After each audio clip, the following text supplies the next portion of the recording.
Some bad news for people who listen to the BBC on shortwave in Africa and in southern Africa in particular, where I am.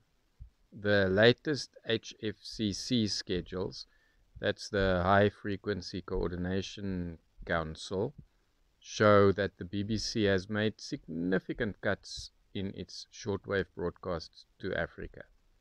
It's quite ironic. Just a couple of weeks ago, I uploaded a video, you can see the card up here, about some of the big international names in broadcasting that still target Africa, and the BBC was one.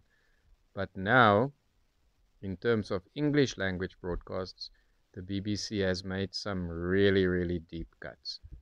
All the beams to Southern Africa are gone, and many of the other transmissions are gone. They are basically now only going to broadcast in English in the morning for a couple of hours, and then from mid-afternoon to early evening for a couple of hours. They will also have some weekend transmissions that will cover the Premier League soccer matches in the UK. So those are also still continuing. But the cuts are significant. From São Tomé Island, there will be no transmissions at all anymore. Madagascar, that used to have quite a lot of transmissions into Africa, some also beaming at Southern Africa, has been reduced to just a couple of frequencies.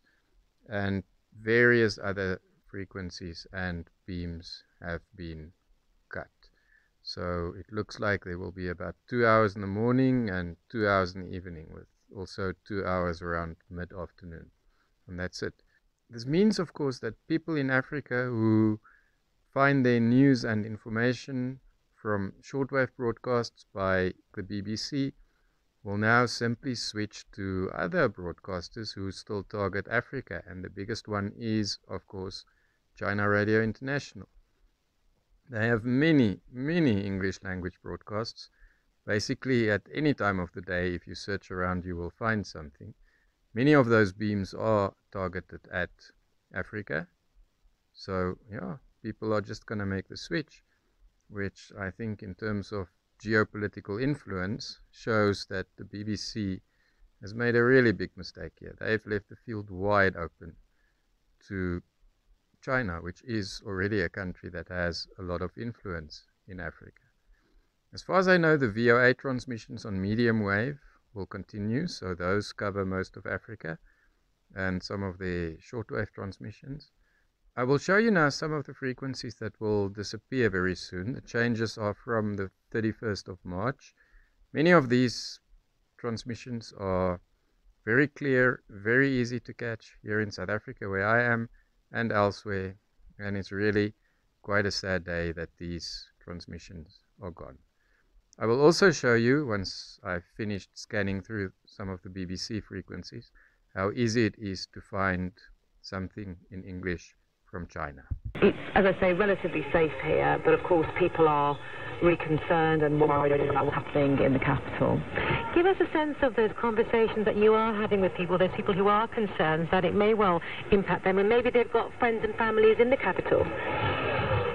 Yeah, everyone here, they do have cousins, aunties, uncles and other relatives inside the capital, and for them the concern is that how do they get out safely, and what comes next really, because there is a political vacuum here. And when I got here with my team, we were in the Dominican Republic, we went to the border and we crossed over the border, and at the border you see so many people who want to leave, and they don't have the necessary paperwork to cross the border, but they are essentially pushed back into Haiti, into a political vacuum.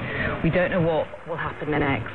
There's many gangs that have taken over parts of Port-au-Prince, and this particular gang control the outskirts of the capital, and he actually escaped from jail when gangs stormed 2 big prisons earlier this month. This was part of a coordinated attack. 4,000 inmates were released, and it was part of his plan to destabilize the government. He was actually a top commander for Jimmy Cherizier, and he is seen as the most powerful gang leader in Haiti right now. The royal family now looks dangerously stretched. Return to public duties when his children go back to school in the middle of April, but he will, of course, want to spend considerable time with his wife and to be around for George, Charlotte and Louis. BBC World Service. I'm Richard Kago in Nairobi with Focus on Africa.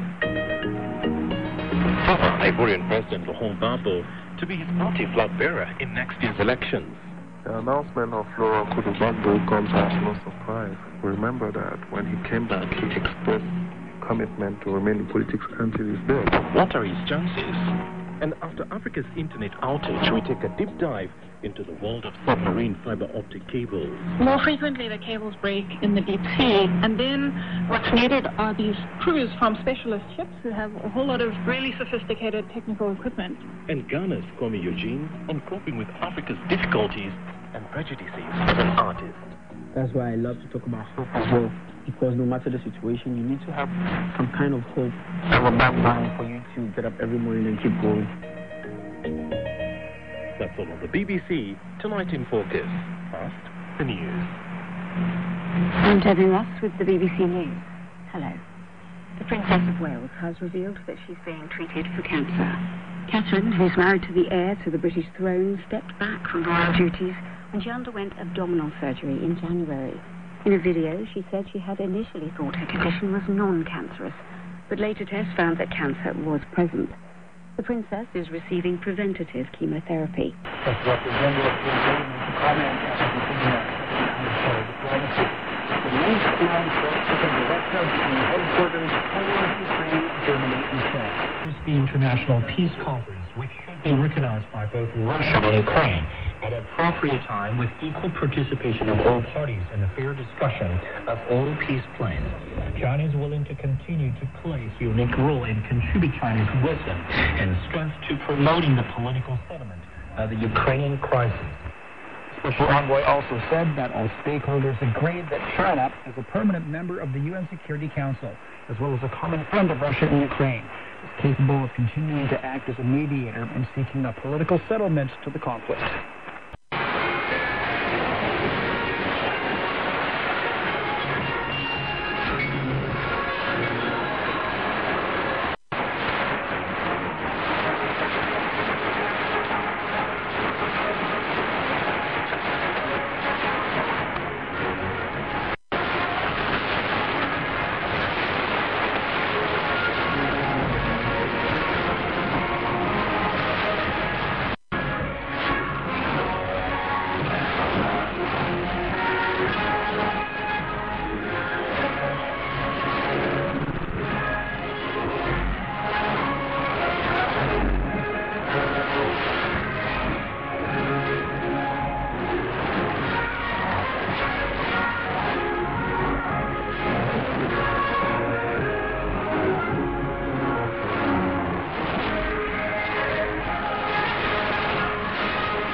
Some January